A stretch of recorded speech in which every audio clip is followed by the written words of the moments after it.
I'm going to do my best not to apologize profusely, repeatedly for not doing this particular presentation before now. I'm not getting it done over the course of the summer, but I am sorry.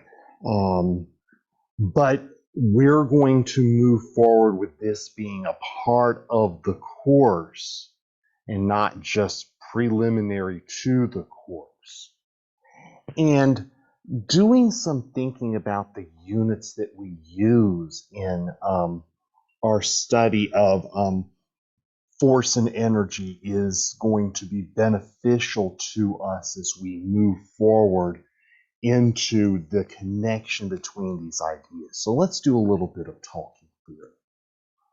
We've already talked through the units for acceleration of a body. And need to express that as meters per second or meters per second squared. Okay? When we actually present the units of force by Newton's second law, that is equivalent to a mass in kilograms multiplied by an acceleration in meters per second squared. And these base units, kilograms times meters per second square, come up so frequently that we replace them. We replace them with the units of the Newton.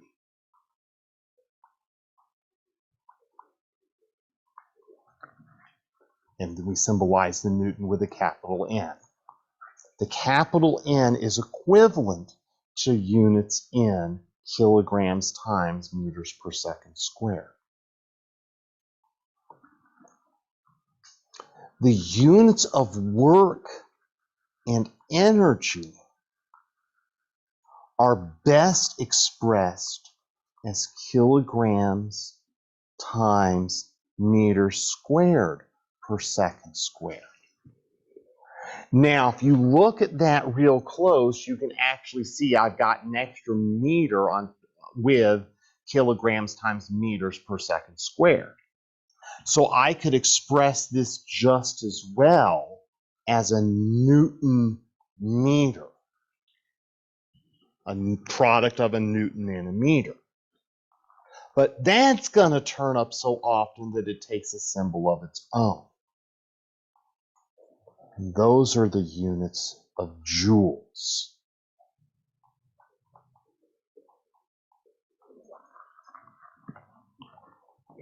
And those are the base units of energy we're going to use for the overwhelming majority of our study as we go through telling these stories of work and energy as we move forward in the course. I want to go through this progression to connect what we have talked about previously when we talk about acceleration with the units of force and with the units of energy. And recognize that these are all collections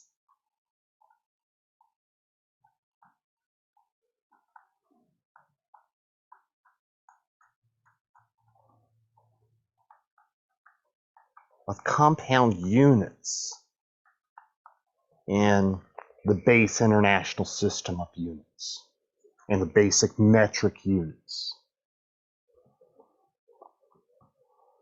Fun question for another time that we can banter about some point later. Why don't we do grams times meters per second since we're using a prefixed unit, kilograms, in collaboration with unprefixed unit, meters and seconds. That's a choice that we make based on the size of objects. Objects that have masses in the order of kilograms tend to have length dimensions that are relatively close to meters. And those are going to be units that we use overwhelmingly when we do large-scale gas collections.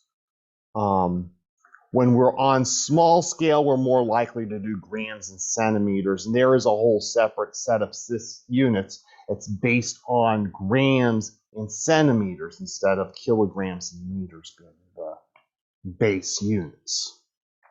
But I will save you force units of dynes and energy units of ergs. You can look those up if you want to. And I'll just go on to page 2.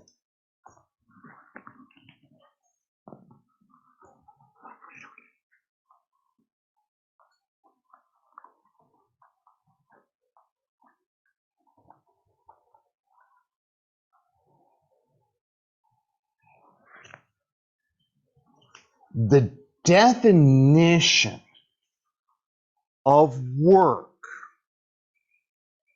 most formally expressed is that of an integral.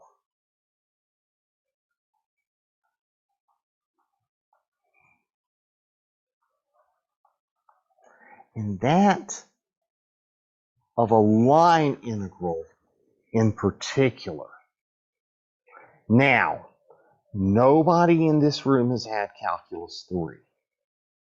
And multivariable, multidimensional calculus is not something that we can talk through. If I'm really going to be accurate, I need to present these as vectors, not as f of x dx, but as f of r vector dr to make that line vector meaningful. And what that means is if we have some broad curved path and we're giving this block a push along that path,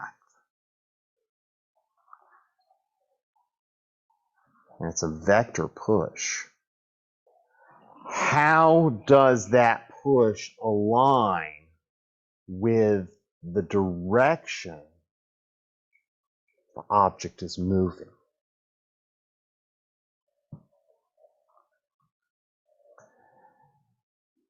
We're not going to need to solve that problem for any reason. This problem is overstated and is a measure too complex. There are 2 simplified circumstances under which we're going to approach this problem. One simplified circumstance is the 2D circumstance, where we're applying a force on an object that's sliding in a given direction along a known trajectory x vector. And that's a constant force.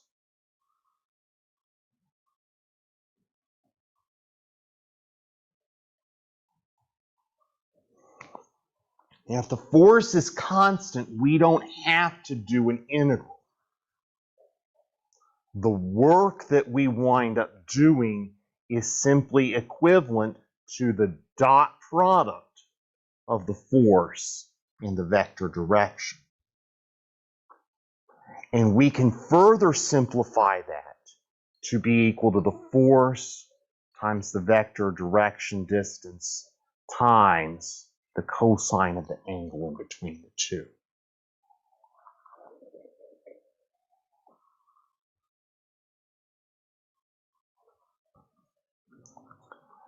This works if the force is a constant value and isn't a function of the position one way or another.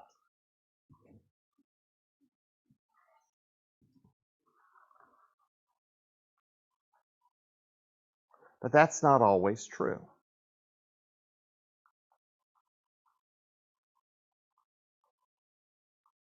And there are some circumstances where we have variable f, where f increases over time. Now, fortunately, very rarely are those circumstances where f increases over time circumstances where the direction of the force is changing. And in most of these cases, the force is in line with the displacement that's going on, so we don't have to worry about the two-dimensional story.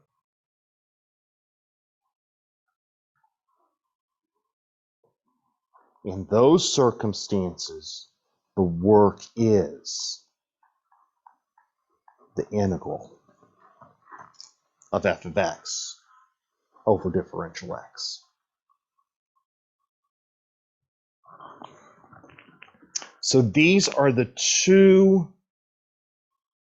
limiting circumstances that we will deal with. Now they can further limit, in this case, if the force truly is in line, and if theta is equal to 0, because if theta is equal to 0, then cosine is equal to 1, and that'll simplify down to work is equal to f times x. This circumstance can simplify if f of x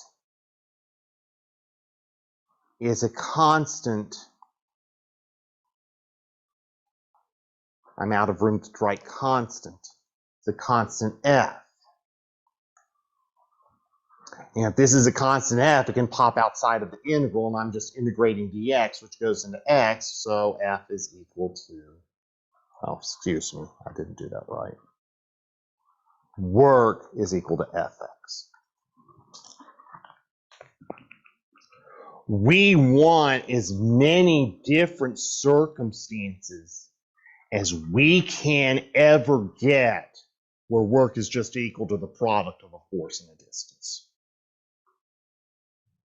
But in the real world, we don't get those types of circumstances. In physical stories, we wind up having to deal with the circumstances where we have this angle running around a lot. I'm not going to make a big deal about this angle in CHEM because the number of circumstances where that turns up in CHEM is so vanishingly small, I don't care. But this, where I've got force in line with the displacement, and I need to actually address what the force has to do with the displacement and how the force changes over position. That's an important deal. And I'll give one example of how that's an important deal physically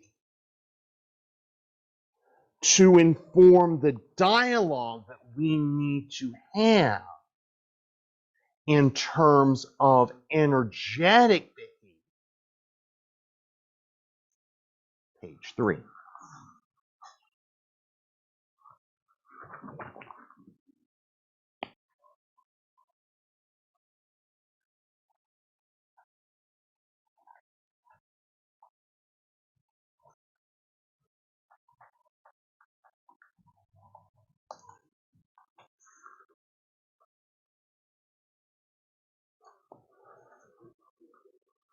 So here's a wall,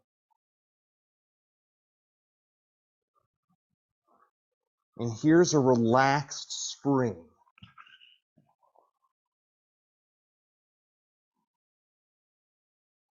And that relaxed spring is connected to a box. The box is mass M. Okay? This position of the spring here, let me actually put this in a different color. So I like this in blue better. This position here is x equals 0.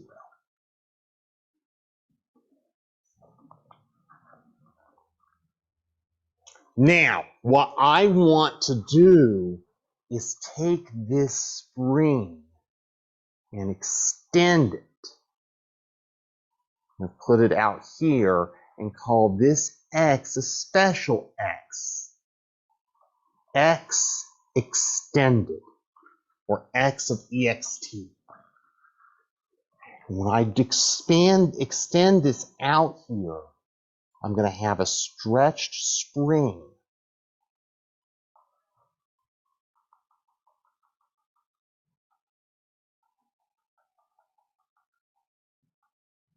with a box further out in position than where I'm at right now.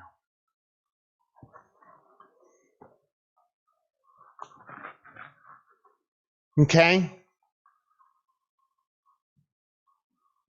Now, what's true of the force based on a spring? Well, this spring is going to pull back, and I'm going to have to pull out with an ever-increasing force. That's a function of this position. When x is equal to 0, I don't feel much force pullback at all.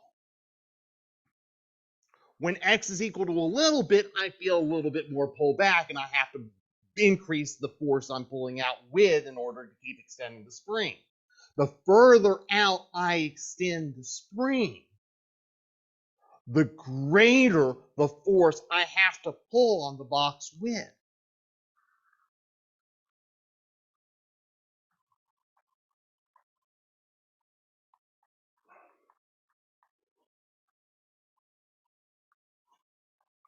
And if we say that the spring obeys Hooke's law,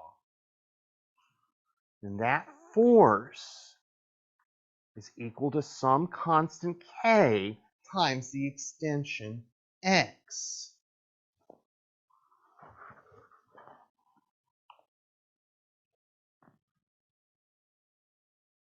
So,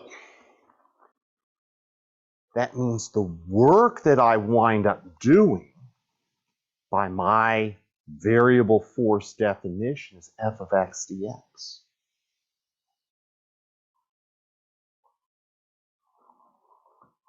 We'll replace f of x with kx.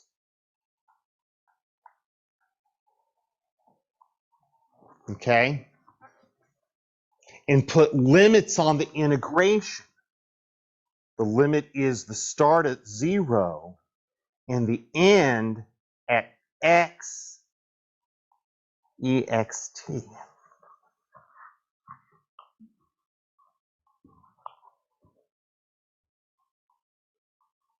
Let's work this out.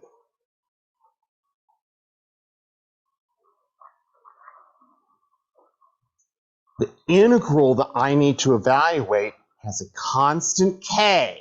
That's the spring constant that can pop outside of the integral. And I'm needing to evaluate between 0 and x of the extension, x dx. Well, if I'm going to practice my integration methods, or if I'm going to cheat and use Mathematica to tell me things, I can determine that the antiderivative of x is 1/2 x squared.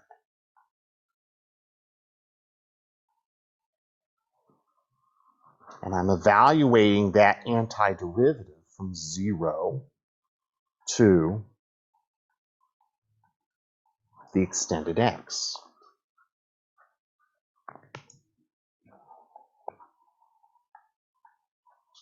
And so the work that I'm going to perform is equal to k x of the extension squared over 2, or 1/2 kx squared.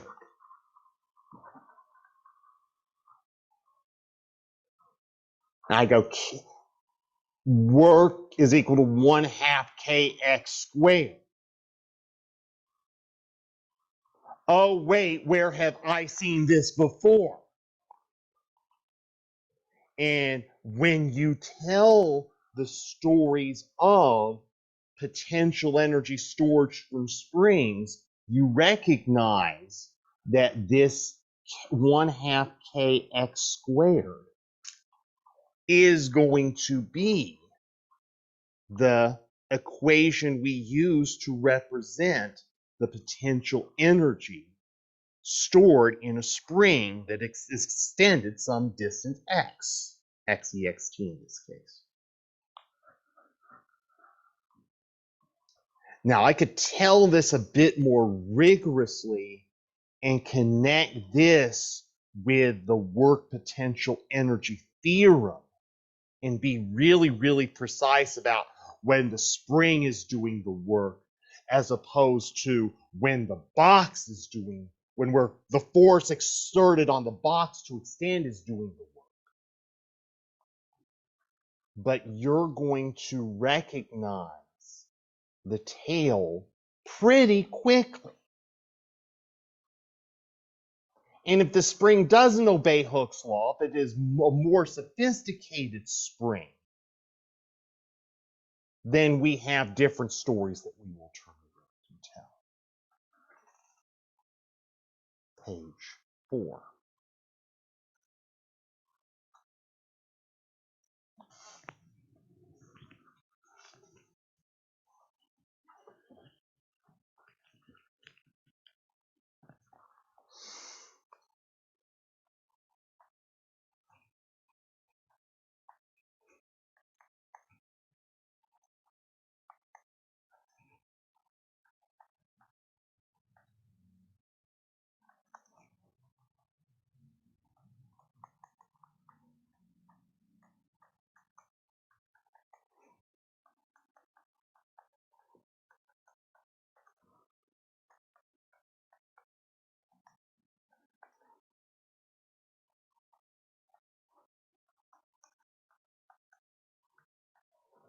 When work is exerted against conservative forces, potential energy is stored. Excuse me, y'all. This I've just shown you is one example of work exerted against conservative forces. Other examples of work being exerted against conservative forces, besides springs,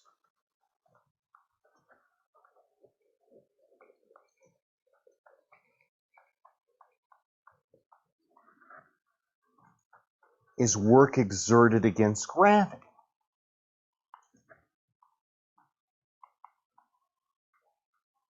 Now, as long as we're close to the Earth's surface, which is much of what we're going to care about in PChem, any gravitational potential energy stored is just going to be a constant downward force, mg, multiplied by the distance the object's lifted, h. As we get into the second course, we're going to care about electrical forces.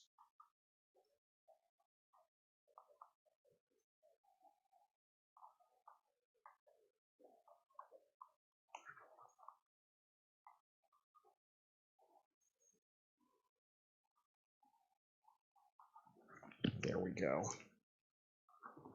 And two charges, Q and Q naught, they're pulled apart from one another, are going to have potential energy in between them.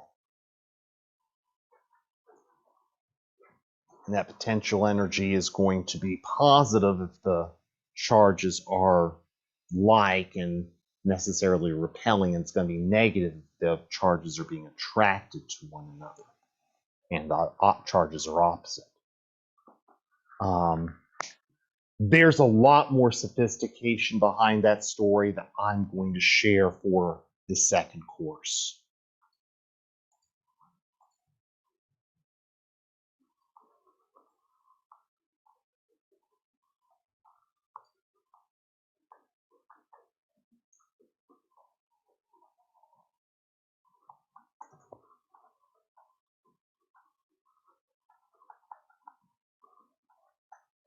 When work is exerted against non-conservative forces,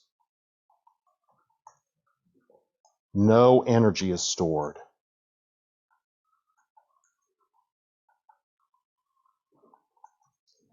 And heat is released. The key examples of these non-conservative forces in our universe are going to be friction and air resistance.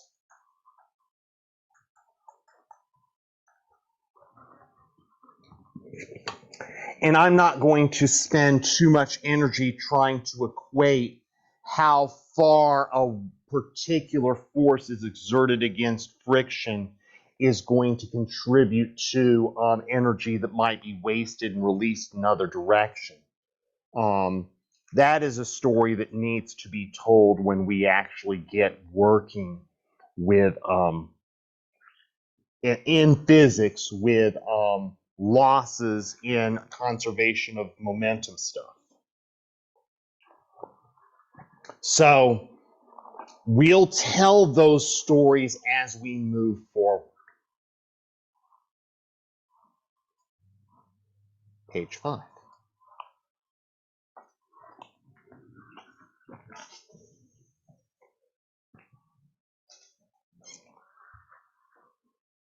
Now, let me remind us once more that work that's done, and I'll go ahead and use the variable one-dimensional force definition.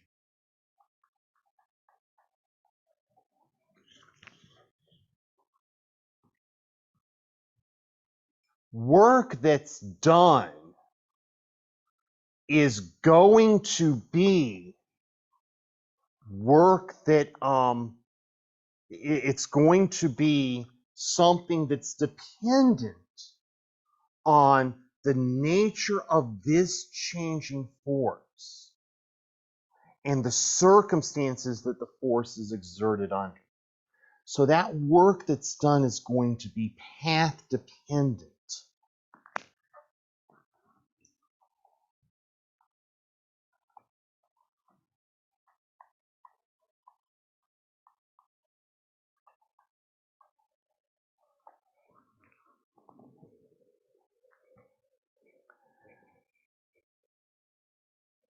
I'm going to be really, really stupid with an example here. Let's take a box.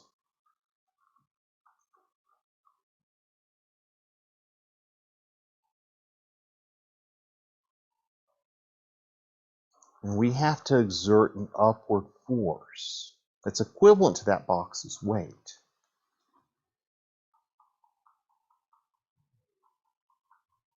In order to bring that box to a higher position.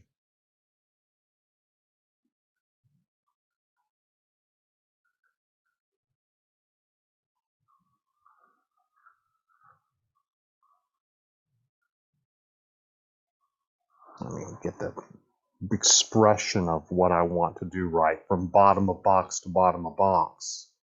This is the height h. And the work done in this case is equal to mgh. Now I could totally take this box, instead of lifting the box straight up, what I could do is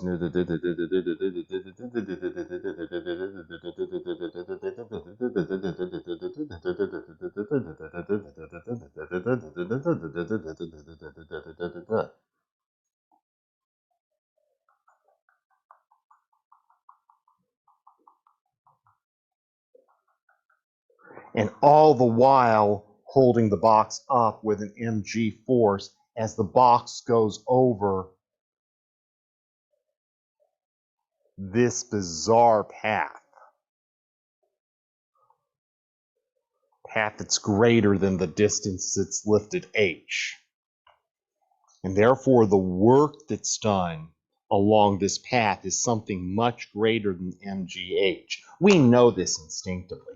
We're going to get a lot more tired with this box going through all this snake-wise path here than if we just lift the box straight up one time.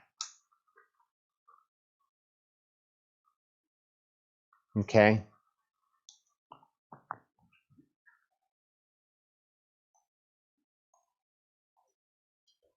But the change in potential energy of this object, so I'm using you to represent potential energy.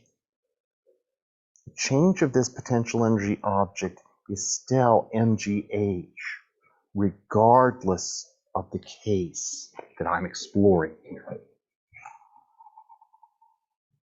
It doesn't matter whether I do the work directly, straight up, or whether I do the work in the bizarre little bizarre path. The change in potential energy of this object is still the same regardless. I'll still get the same amount of energy return regardless of whether I lift the object over the straight path or I lift the object over the bizarre looping path. And that tells us that whatever's going on with potential energy is substantially different than what's going on with work. Work is path dependent. Work can be straightforward, or work can be looping and bizarre.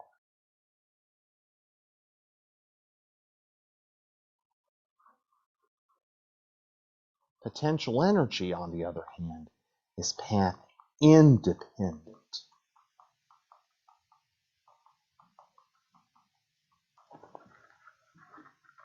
I think I put one too many times on my E here. That's better.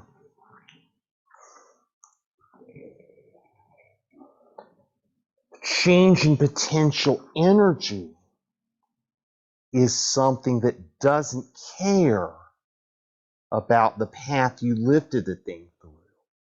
It just cares about the initial condition and the final condition.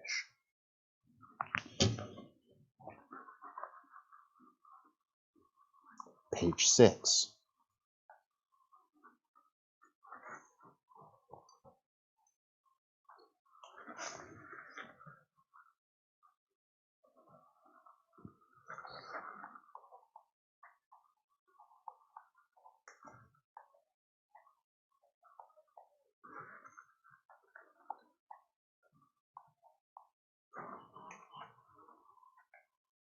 Make a nice S.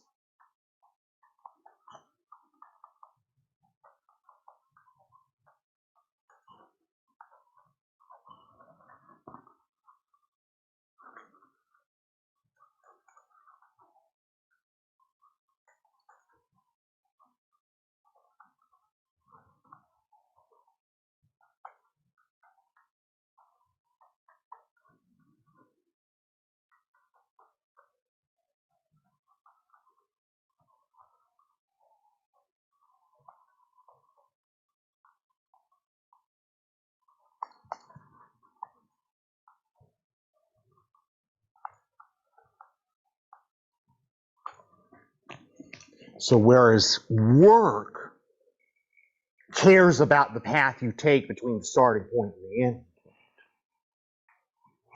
potential energy only cares about the difference in between the starting point and the ending point. Potential energy is a state energy for that reason. I haven't gone into it here But kinetic energy is also a state energy.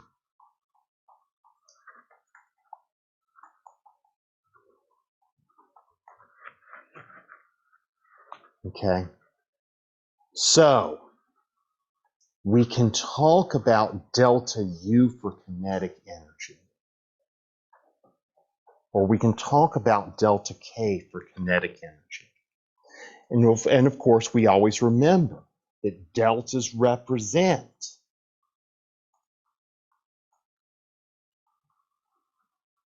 differences in state, final minus initial.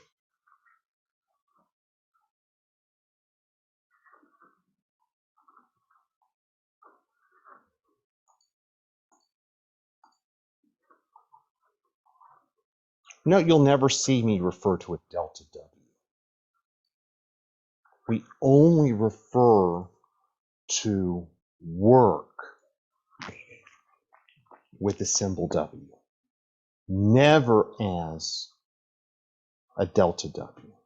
And we don't talk about initial work or final work either, the way we might talk about an initial potential energy and a final potential energy.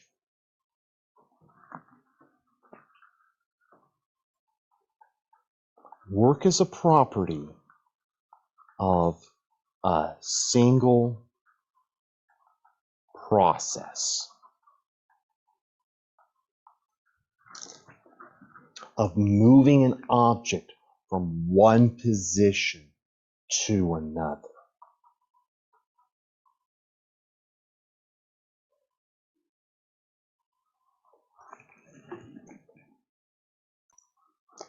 That's all I'm going to take you through right now.